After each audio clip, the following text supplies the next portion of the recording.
मराठवाड्यात पुढील 3 दिवस वादळी वाऱ्यासह पावसाची शक्यता. जालना, परभणी, हिंगोली, धाराशिव आणि नांदेडमध्ये पावसाचा हवामान खात्याचा अंदाज. चंद्रपूरमध्ये पावसाची जोरदार हजेरी. सोसाट्याच्या वाऱ्यासह चंद्रपूरमध्ये पाऊस. उखाड्यापासून नागरिकांना दिलासा. जळगावच्या रावेर तालुक्यात काही दिवसांच्या विश्रांतीनंतर वादळी वाऱ्यासह पावसाची पुन्हा हजेरी. पावसामुळे तापमानात घट झाल्यामुळे नागरिकांना उकाड्यापासून दिलासा. पुण्याच्या आंबेगाव तालुक्यात पावसाची जोरदार हजेरी.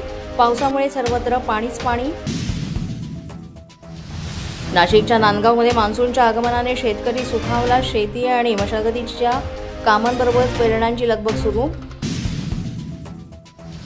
छत्रपती संभाजीनगरच्या वैजापूर येथे ढगफुटी सदृश पाऊस. 1 तासाच्या पावसातच नदी नाले तुडुंब भरले. अचानक आलेल्या पावसामुळे शेतकऱ्यांचं मोठं नुकसान. सांगलीत पावसामुळे अमलापूरच्या ओढ्यावरील रस्ता जलमय. धनगावकडे जाताना शेतकरी, विद्यार्थी, महिलांचा पाण्यातून धोकादायक प्रवास. हिंगोली आणि परभणीच्या सीमेवर असलेल्या एलदरी धरणात 50% पाणीसाठा. सिद्धेश्वर धरणात 33%, तर इसापूर धरणात 42% पाणीसाठा. पावसामुळे पातळीमध्ये वाढ. पुण्यात पाणीपुरवठा करणारी धरणं महिन्याच्या पहिल्याच आठवड्यात भरायला सुरुवात. गेल्या वर्षाच्या तुलनेत 4% पाणी जास्त.